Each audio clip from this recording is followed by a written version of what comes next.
Hello বন্ধুরা, কেমন আছো তোমরা? আজকে তোমাদের জন্য নতুন একটা ব্লগ নিয়ে চলে আসছি। সেই সাথে বলবো কিভাবে কোনো কাজ না করেও মাসে 5 থেকে 10,000 টাকা ইনকাম করতে পারো, শুধুমাত্র একটু বুদ্ধি খরচ করলে। এখন চলো শুরু করছি আজকের ব্লগ। এই তো সকাল সকাল আমার হাজব্যান্ড আজকে বাজার করে নিয়ে চলে আসছে। তো বাজারটা আমি মনে করি এমনভাবে করানো উচিত যেন বাচ্চা বড় সবাই খেতে পারে। এইভাবে বাজার করলে অন্তত মাসের 10 থেকে 15 দিন চলে যাবে মাত্র 1500 টাকার বাজারে। আমার পরিবারের সদস্য হলো আমরা 3 জন, আমার ছোটো বাবু, আমি আর হাজব্যান্ড। তো কিভাবে কম টাকায় বেশি দিন চালানো যায় সেগুলোই বলবো। তার আগে বলে রাখি, আমরা যদি মেয়েরা সংসারে বাজার খরচের টাকাটা হাজব্যান্ডের কাছ থেকে নিতে পারি, তো সেই টাকার কাছ থেকে 2-3 হাজার টাকা বাঁচানো অনায়াসে সম্ভব, যেটা হাজব্যান্ডের কাছে থাকলে কোনোভাবেই সম্ভব না। তো প্রথমে যেটা করতে হবে, তো হাজব্যান্ডকে বুঝিয়ে বাজারের খরচের টাকাটা নিচে নিতে হবে। এটা আপনার সংসারে যতটুকু বাজার খরচ লাগে সেই অনুযায়ী টাকাটা নিয়ে রাখবেন। বাজারের লিস্টটা কিন্তু আমরা বউয়েরাই হাজব্যান্ডের হাতে ধরিয়ে দিই। তো আমরা যদি একটু হিসাব করে বাজারের খরচটা করাই তাহলে টাকাটা কিন্তু বেঁচে যাবে। সব দিন যে মাছ মাংস খেতে হবে এমন না। সপ্তাহে একদিন মাছ খেলেন, একদিন মুরগি খেলেন, একদিন ছোটো মাছ, একদিন ডাল ভর্তা ভাজি, এভাবে চললে কিন্তু বাজার খরচটা অনায়াসে কমে আসে। সব দিন যে বড় মাছ খেতে হবে, আবার সব দিন যে গরুর মাংস খেতে হবে এমনও না। একটা তরকারি করলেন, সাথে একটা ভাজি করলেন, সেই দিনটা কিন্তু অনায়াসে পার হয়ে চলে যায়। 3 বেলায় যে মাছ মাংস খেতে হবে এমনও না। আমরা যদি একটু হিসাব করে চলতে পারি তো বাজারের খরচটা কিন্তু আমাদের কাছেই থেকে যায়। আর হাজব্যান্ডরা যখন বাজারের খরচটা দিয়ে দেয়, তারা পরবর্তীতে কিন্তু চায় না। আমার হাজব্যান্ড বলে যে তুমি যদি বাঁচাইতে পারো এই টাকাটা তুমি রেখে দিও। তো যেহেতু নিজের কাছে রাখতে পারবো, তো বাজার খরচটা কিন্তু অনায়াসেই বাঁচানো যায়।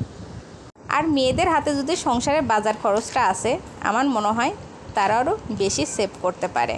কারণ আমি কি লিস্ট করে দেব সেটাই আমার হাজব্যান্ড নিয়ে আসবে, আর সেই অনুযায়ী টাকাটা খরচ হবে। তো আমি যদি একটু হিসাব করে আনতে বলি তাহলে কিন্তু আর কোনো সমস্যা হয় না। আর এই ক্ষেত্রে বলবো যে সপ্তাহে যে সব দিন বড় মাছ খেতে হবে, বাজার করালে এমনভাবে করাবেন যে কিছু সবজি নিয়ে আসলেন, সাথে হচ্ছে এক রকম ছোটো মাছ, 1-2 রকম ছোটো মাছ, 1-2টা বড় মাছ, এভাবে বাজার করলে সাথে 1-2টা মুরগি।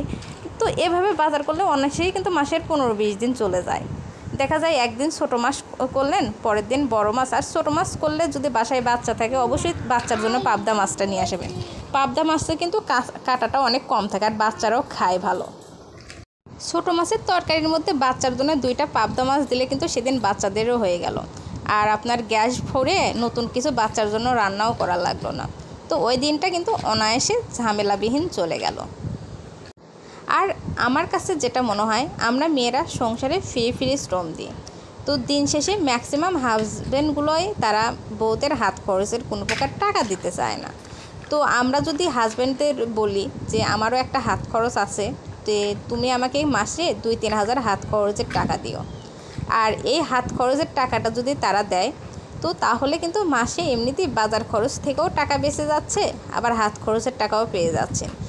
আর যাদের হাজব্যান্ডের ইনকাম ভালো, তারা হাত খরচের টাকা তো অনায়াসেই বেশি পাবেন, আর যাদের কম তারা কমই, মানে হাজব্যান্ডের যেমন সামর্থ্য সেই অনুযায়ী হাত খরচের টাকা দেবে, আর তাতেই সন্তুষ্ট থাকা উচিত। তাহলে কিন্তু মাসে অনায়াসেই দেখা যাচ্ছে যে হাজব্যান্ড যদি 3 হাজার টাকা হাত খরচ দেয়, আর বাজার খরচ থেকে যদি আপনি 2 হাজার টাকার মতো বাঁচাতে পারেন, তাহলে মাসে কিন্তু অনায়াসে আপনার কোনো কিছু ছাড়াই কিন্তু 5 হাজার টাকা ইনকাম হয়ে যাচ্ছে। সেই সাথে আরও বলবো যে বাজার খরচের টাকাটা আপনি পেলেন, তো ওই টাকার থেকে প্রত্যেক মাসে সংসারের একটা করে জিনিস করবেন।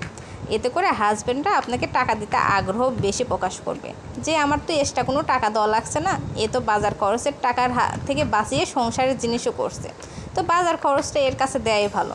এটা একটা বুদ্ধিমতের কাজ আমি যেটা মনে করি। তো আমার হাজব্যান্ড আমাকে এই মাসে বাজার খরচ দিয়েছিল, তাতে বেশ কিছু টাকাও বেশি ছিল। তো ওটা দিয়ে আমি একটা সংসারের একটা জিনিস কিনেছি, তো সেটা পরবর্তীতে দেখাচ্ছি কি কিনেছি সংসারের জন্য। আর বাজারের ক্ষেত্রে যেটা বলবো যে সব দিন যে দুধও খেতে হবে বা সব দিন ফলও খেতে হবে এমন কোনো কিন্তু কথা নেই। সপ্তাহে হচ্ছে 1-2 দিন দুধ নিজেরা না খেলেন বা বাসায় আমার বাচ্চা হচ্ছে প্রত্যেক দিন গরুর দুধ খায়, ওর জন্য আমার গরুর দুধটা অনায়াসে কেনা লাগে। আর দেখা যায় মাঝে মধ্যে যেদিন বাদ যায় একটু করে আমি দুধ রেখে দিই, পরের দিন না নিয়ে আসলে ওটা দিয়ে কিন্তু হয়ে যায়। আর সেই সাথে ফলের কথা বলবো, তো নিজেদেরও ফলের পুষ্টিটা দরকার। সব সময় যে হচ্ছে মালটা কমলা এগুলো খেতে হবে এমন কিন্তু কথা নেই, কম দামে কিন্তু ফলটা পাওয়া যায়। যেমন আমাদের দেশীয় সিজনাল ফলগুলো যে হচ্ছে আছে, জাম্বুরা আছে, আমড়া আছে, আনারস আছে, এইগুলোর কিন্তু দাম কম, সেই সাথে কিন্তু একদম ফরমালিন মুক্ত। শরীরে ভিটামিনের চাহিদাও পূরণ হলো, আবার ফরমালিন মুক্ত খাবারও খেলেন। তো নিজেদের জন্য এরকম কম দামে এই ফলগুলো খেলে কিন্তু পুষ্টির চাহিদাটাও পূরণ হলো, আবার দেখা যায় হচ্ছে বা মানে খরচটাও অনেকটা কমে গেল। তো এ মাসে আমি বাজার খরচের টাকা থেকে বাঁচিয়ে 1500 টাকার একটা হচ্ছে মার্বেল কোটিংয়ের হচ্ছে ননস্টিকের একটা আমি হচ্ছে সেট কিনেছি। একটাই পিস কিনেছি যেহেতু আমার টাকাটা কম ছিল। এই যেটা দেখাচ্ছি এটার দাম নিয়েছে 1500 টাকা। তো যেহেতু আমি রান্নার ভিডিওটা করি তো আমার জন্য এই জিনিসটা খুব দরকার ছিল। আর এই ননস্টিকের সেটই আজকে আমি হচ্ছে সর্ষের পাবদাটা রান্না করলাম। তো এটা কিন্তু সংসারের এক্সট্রা কোনো টাকা দেওয়া লাগেনি। আমার যে বাজার খরচের টাকা থেকে বেঁচেছিল সেটা দিয়েই 1500 টাকা খরচ করে আমি এই জিনিসটা সংসারের জন্য কিনলাম। সাথে বাচ্চার জন্য এগুলো একটা খেলনা কিনে দিয়েছিলাম, দাম বেশি নেয়নি, 100 টাকা নিয়েছে। তো এতে আমার হাজব্যান্ডের হচ্ছে একটু খুশিও হয়েছে যে বাজার খরচের টাকা থেকে কিনেছে। এটা ও আমাকে বলেছিল যে আমার টাকা দিয়েই তোমাকে কিনে দেবো, যেহেতু আমার বাজারের খরচের টাকাটা বেঁচেছে তো আমি ওটা দিয়েই কিনেছি। সব টাকা যে জমাতেই হবে এমন কোনো কথা নেই, কিছু টাকা জমিয়ে নিজের হচ্ছে শখের জিনিসগুলো কেনা লাগে, আবার টাকাগুলো জমাতে হয়। আবার সব টাকা যে উড়াবো এমনটাও না। আমার কথা, প্রয়োজনের সময় যেন কারো কাছে হাত পাততে না হয়। নিজের প্রয়োজনের সময় বা নিজের সমস্যার সময় নিজের কাছ থেকে টাকাটা বের করা যায়। এইভাবে টাকা জমিয়ে নিজের শখগুলো পূরণ করা উচিত। আর এদিকে আমার হাজব্যান্ড আমাকে হাত খরচের টাকা দিয়ে উল্টা বিপদে আছে। দেখা যায় সে যে আমাকে মাসে 3000 টাকা করে হাত খরচ দিচ্ছে, সেখান থেকে আমার প্রত্যেক মাসে 500 বললে ভুল হবে, 100 টাকাও খরচ হয় না। কারণ আমি যখন বাইরে যাই আমার সম্পূর্ণ খরচ যেটাই লাগুক সেটা আমার হাজব্যান্ডই কিনে দেয়। তো আমার টাকা থেকে প্রয়োজন হয়, ওই দেখা যায় হঠাৎ 1-8 মাসে 200-300 টাকা খরচ হলো এই পর্যায়ে, আর বাকি টাকাগুলো কিন্তু আমার কাছে জমাই থাকে। আর আমার যেটা মনে হয় যে ওয়াইফদের কাছে যদি টাকাটা জমা থাকে, হাজব্যান্ডের বিপদে ওয়াইফই আগে এগিয়ে আসে অন্য সব মানুষের কাছ থেকে। আমি রাতের জন্য খাসির মাংসটা রান্না করে রাখলাম। আমার এই আজকের ব্লগটা তোমাদের কাছে কেমন লাগলো অবশ্যই কমেন্ট করে জানিও। সেই সাথে আমার চ্যানেলটা অবশ্যই সাবস্ক্রাইব করো। আজকের মতো বিদায় নিচ্ছি, আল্লাহ হাফেজ।